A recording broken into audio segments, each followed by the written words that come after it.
You're listening to the Pasco Podcast with Mike Carballa.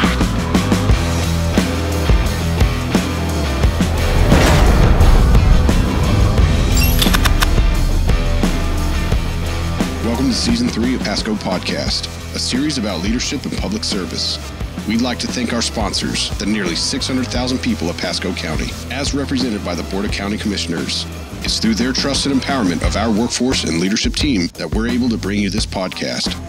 This podcast is designed to help public servants build leadership skills and leverage them for success by sharing the experiences of our peers. Hi, I'm Mike Carballa, and welcome to our 44th episode of Pasco Podcast.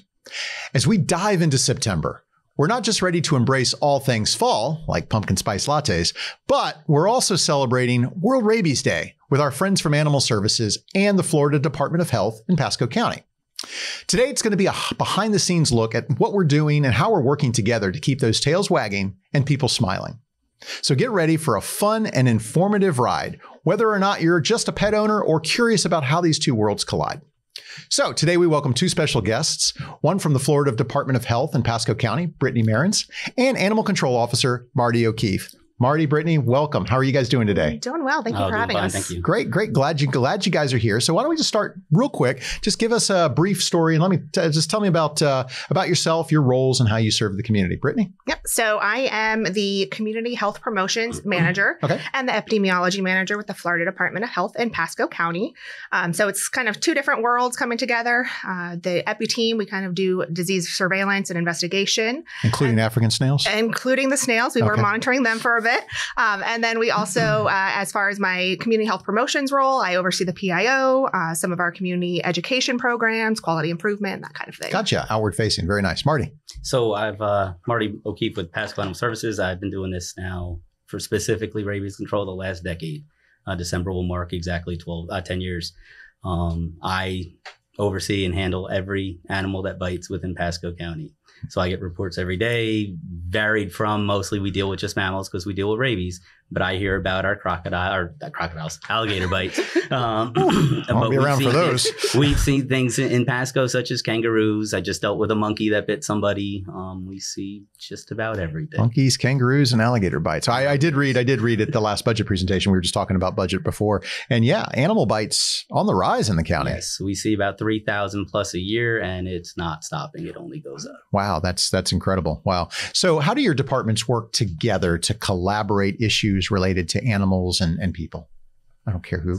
Marty, why don't you talk? So generally, I'd say it generally starts with us, but it starts both ways. We see these numbers, and part our numbers are so high is because we get accurate reporting from the Department of Health. Hospitals, urgent cares, doctors' offices report everything to us. That doesn't always happen. So Brittany's staff kind of hunts them down and gives us some of the more true numbers because ultimately it's about controlling rabies and making sure that none of our citizens here die. Absolutely. Brittany? Yeah, my team works with Marty's team, and they probably talk multiple times, 5, 6, 7 times a day, sometimes more. So we help coordinate getting specimens if needed, talking with community members about the risk of rabies, and just kind of making sure that we're connected when we do have bites, make sure that they know about it and we know about it. So I was astonished, actually. I did pick up a little bit of stuff on, this is World Rabies Day coming up in September, I think the 28th. 70,000 people a year die worldwide. And yet it's 100% preventable. That's just astonishing to me this day and age. So can you talk to me a little bit about how your teams educate the community about rabies and rabies prevention? So I'll go first. So when we get bite reports, my team will call the bite victim and talk to them about their risk, whether it be a domestic animal that bit them, a wild animal, is it a vaccinated animal? There's a slew of questions they ask them to kind of identify their risk of actually contracting rabies. Once we do that, we'll identify if they need to get prophylaxed, so get vaccination to prevent rabies. So we do a large amount of conversations with the person to make sure that we know what their risk is and that they know what their risk is to kind of follow through. And we work with Marty's team to see if they can kind of find animals. So I'll let him talk about the animal side of what they do. Sure. And the biggest part with that and misconception is we want to take someone's animal away from them. We don't want them. They bite people. We want to keep them with the people who want to keep them. They love them. They want them there in the home. So the biggest part we do is once Brittany's team lets us know that we have this bite, we follow through. We want to quarantine the animal for a period of 10 days. We want to isolate it at home with the people who are going to care for it. We don't want to expose more people to rabies. And we want to find out 10 days later if the animal is alive and well. As long as the animal's still standing and still acting like a dog, cat, or any other mammal that we do see, we can tell the citizen that they weren't exposed to rabies. So we then release it from quarantine. We let Brittany's team know that, hey, there's no threat for rabies on this case here, and we kind of move on to the next one. Gotcha. So what's the corollary to that? I mean, if we do have an animal and it does have rabies, I mean, what's the... So at that point now, once the animal starts acting ill, within that 10-day period, the animal starts showing some clinical signs that it has rabies. Once that happens, we're going to stop in, we're going to test to guarantee that it's not some other disease or something else going on with the animal.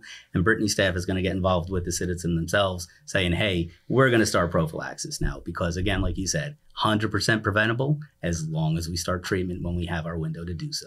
Gotcha. Okay. So you can start treatment then, and the animal persons and animals can still completely recover and survive? So there is no... I think everyone goes back to Old Yeller, it's like, what are we going to do here? Yeah. Unfortunately, there is no confirmed treatment for rabies. There have been some anecdotal times that somebody has survived, but for the most part, it is 100% fatal. So that's why what we do is so important, is trying to find out and stop that, because when somebody starts showing symptoms, it is fatal. Gotcha. Same with animals too. There's no treatment for it. You've got to start catching this early. And again, 100% preventative. 100% What is most of our kind of coming back to some of the rabies cases that we've had in Pasco County?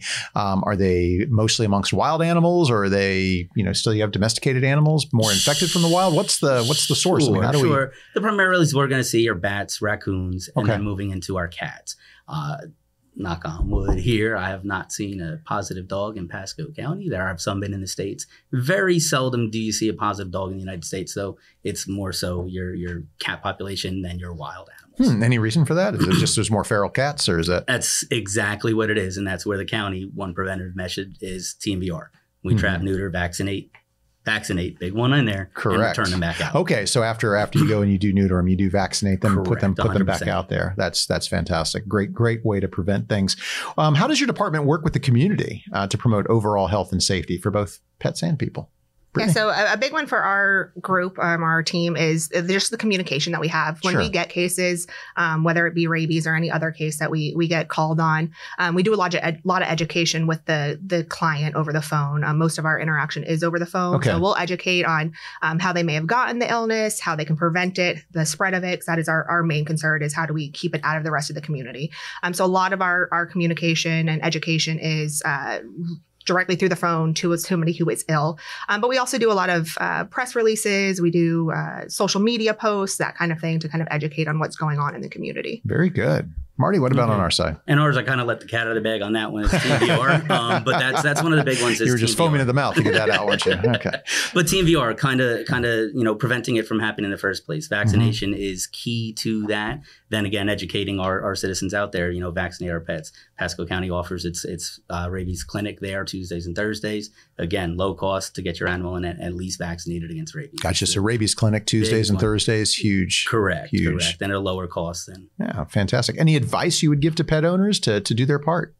Marty? Again, I'll get them out there, right? Again, get it vaccinated. Get your animal vaccinated and keep on them. Those vaccinations, they put a lot of weight in that vaccine in preventing the animal from becoming infected with rabies. And it's something that you have to keep doing, right? It's not a once and done, right? You got to do every 3 years. Every 3 years, depending on what schedule you're on, but 1 to 3 years. And again, if you come to our clinic, it's very affordable, very easy to do. Wonderful. Very simple. How about from the Department of Health? Yeah, so the big one that we always push is hand washing. I know we've all heard it, but really anytime you're petting your pet, cleaning up after your pet, making sure you're washing your hands after that, especially before you're making food for yourself or preparing food for your animal. Hand washing is kind of the big one that, aside from the vaccinating your pet, the hand washing is probably the next best thing. And I guess the only other one I would say. What about paw washing? We got to do that too? Hey. Okay. All right. Nothing wrong with that. But the other one that actually say that I think back to is observing our wildlife. Okay. Don't go pet them.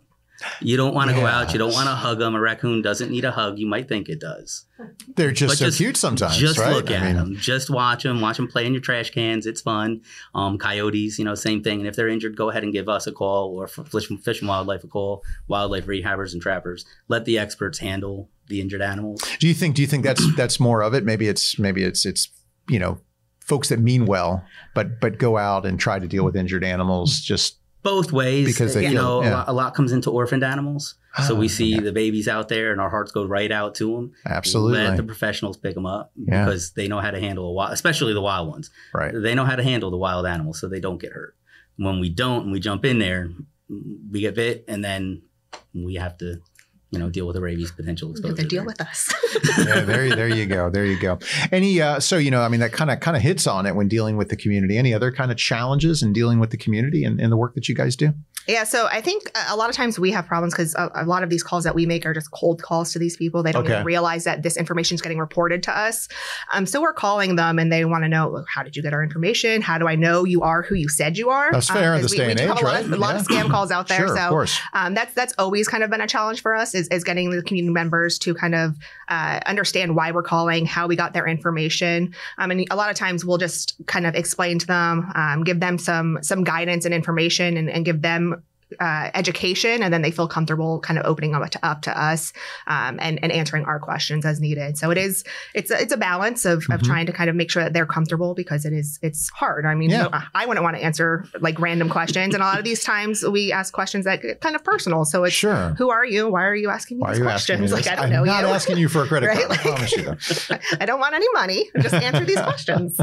Marty, anything to add to that? Ours is fear. Everyone's afraid we're going to come and take their pet, or we're going to take their friend's pet, or we're going to take it and put it to sleep. Everybody's afraid what we're going to do with the animal at the end. At the end of the day, I'm concerned for 10 days. So all I want to know is 10 days later, I can tell you don't have rabies and the animal can go out its business. And that's, as I said, that's the biggest thing. Everyone's like, oh, my friend's going to get in trouble. Oh, they're going to take their dog.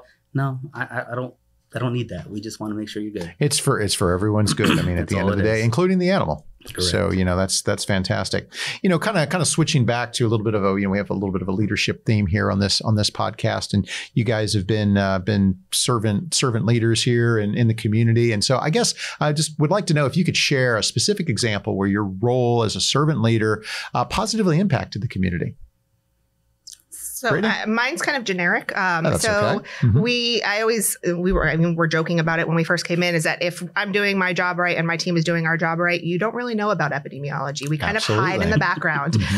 So it's really just our goal is to, when we find out about these illnesses, is to stop the spread so that it does not become newsworthy. So there's a lot of stuff that happens behind the scene in epidemiology that nobody ever hears about because we're doing our job and it's working well. So that is kind of how we protect the community behind the scenes. Yeah, they don't want us out of the office much. So unless it's some dystopian TV show about how we all of a sudden, invaded by a fungus or something. Oh, so Marty, how about it from your perspective? I mean, I'd almost mirror that because that's exactly what we do. And I just add that, I joke every day. I've made it a business of my own to put myself out of business. Unfortunately, it's not going to happen. I went and had myself certified through the county as a bite prevention specialist. Just to teach our folks here in the county. I've done it for other counties. I've done it for other rescue organizations on how to prevent ourselves from getting bit by animals on an occupational level. Yeah, it helps, but we keep getting more animals. Animals think for themselves. It does happen still. But as I said, I joke. I try to put myself out of business every day. Well, so let me ask you this: and what motivated you to go into a business where you're trying to put yourself out of business? Because I don't want to see people hurt. Okay. At the end of the day, it's an emotional roller coaster for getting bit. Either your animal, I say it's the worst day of your life. Either your animal hurt somebody or you were hurt by somebody else's animal. So no matter which way you look at it, your baby's in trouble or you're in trouble yourselves. So I just try and coax everybody through that. And I don't like dealing with that. I'd rather everybody be happy. Everybody go to the dog parks, enjoy everything they want to do, and just leave the wildlife alone. Leave the wildlife alone. Embarrassingly, will admit to you that one time I grabbed a snake one time, and boy, it bit us. I was not. It's a reptile, though. It's a reptile. No rabies. So no rabies there. Thank goodness. Thank goodness. It just hurt. That was. I remember that. It teaches a lesson. Brittany, what about it? So I went into epidemiology just because I loved helping people. Since I was little, I was always volunteering and doing things, and I loved science. And public health is just kind of a mesh of the two. So that's kind of how I ended up where I am. That's fantastic. Yeah. And how long have you worked for the Department of Health? So I've worked for the Department of Health just under 10 years now. I've worked in Pasco for about 3.5 years. Okay, fantastic. Well, we're glad to have you here. What do you find most rewarding about your work? Helping the community and just really when I can do something that I can see the impact. A lot of times we run the special needs shelter in the county. Yes. So I know a lot of people don't like when we have shelter duty and doing that, but it's very rewarding going in and truly seeing the impact because like I said, my team, we're usually behind the scenes. We don't really necessarily see a direct impact of our program. But when we're able to be in the shelter and sitting face to face with a community member and showing them that we care and them just being grateful that we're there helping them, it's everything to me. So that's awesome. Marty. For me, it's basically family, and that's always been my motivator for everything. My family lives in Pasco. My family works in Pasco. My kids growing up in Pasco. I want to make sure they can go out and enjoy everything that Pasco has to offer. So that's exactly what I do. Awesome. So you guys have been in this line of work here for about a decade or so, and there's always fun stuff when it comes to working with animals. Any heartwarming or just weird stories about interactions with pets, wildlife, pet owners that stand out? I think the one that stands out the most is I had a dog I picked up. It was a lab. It was real skinny, looked real rough, little black lab, and she had a microchip. Traced the microchip, scanned it, called the owner, and like it was one of those phone drop moments. They're like, "You found my what?" 367 days. The dog was loose and running. And it looked like it was running for 367 days. Wow. It made it probably about 3/4 across the county. Dog came out of Wesley Chapel. It was found over this side of the county here. And, they had already at this point adopted another dog. Family came in, couldn't say no. Picked their dog right back up, brought it home. I met them about 3 months later when they found another stray dog in their yard and said, we can't have 3. So I came and got that one, brought that one. Unfortunately, not a chip on that one, but microchipping does help get your dogs home. And that was 367 days. Wow. That is something else. And I had a panic attack when I lost my dog for 3 hours. Wow, that's something. Brittany. Yeah, so I think the fun part of our job is we never know what we're going to get. The phone rings and it's like, what's happening? So I think just this position has opened my eyes to a lot of the exotic animals we have in Pasco County. Yes. Just we get calls and sometimes we've had to look up animals. I'm like, I don't even know what that animal is. Or we get people that have traveled, the kinkajou, or we get people that have traveled and they're like, oh, I got bit by a cheetah. And it's like, wait, where were you petting a cheetah? Like, how does that happen? And you want to know the full story. So I think it's just the excitement of the different animals. I don't even know that I have a heartwarming story, but it is, I think, just, I guess, heartwarming for the team because we get to learn about new animals. Yeah, that's super, super fascinating. I tell you, just animals in and of themselves. Like you even mentioned before, monkeys. Monkeys. Monkeys and, well, alligator bites. I'm not so sure about that. Eek, hope they're little, ouch. Well, real quick then, guys, I want to hit you up with just a couple off the wall questions, just to kind of see where you sit through. What, if you were in one night, movie or a book? Movie. Movie? Yeah, very good. Lefty or righty? Right. Righty. Oh, very good. All right. Morning person or night owl? Neither. Or I'll go morning. She can be. I'll be both. Morning, I guess. Morning. All right. Same. No, I am. Whenever it is, I am awake and ready to go. Just you take the call and off you go. What was your first job? First job, KB Toy Stores. KB Toy Stores. No kidding. Yeah, they're not there no more. Yeah, no, they're not there anymore. How about you? I was a server at a retirement home in their dining room. No kidding. That's fantastic. One place you want to visit? New Zealand. New Zealand. Same.